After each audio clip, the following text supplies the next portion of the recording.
ஸ்ரீசைலேஷ தயாபாத்திரம் தீபக்தியாதி குணார்ணவம் யதீந்திர பிரவணம் வந்தே ரம்யஜா மாதரம் முனிம்.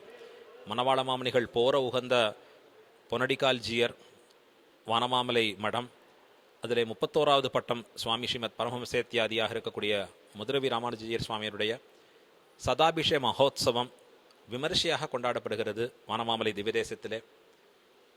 39 நாட்களுக்கு மேலே தொடர்ந்து வேதம், ஸ்மிருதி, இதிகாச புராணங்களுடைய பாராயணங்கள், அது மட்டும் இல்லாத பெருத்த மகா வித்வான்களாக இருக்கக்கூடியவருடைய வித்வத் சதஸ், அதோடு கூட சுவாமிகள் எல்லாரையும் ஆஹ்வானித்து சொல்லக்கற்றவர்களாக இருக்கக்கூடியவர்களின் உபன்யாசங்கள், அதோடு கூட மட்டுமில்லாதபடி கோஷ்டிகள், ததியாராதனைகள், இன்னும் பற்பல நிகழ்ச்சிகள் இங்கே அடியார்கள் மூலமாக ஏற்பாடாகி நடந்து வருகிறது.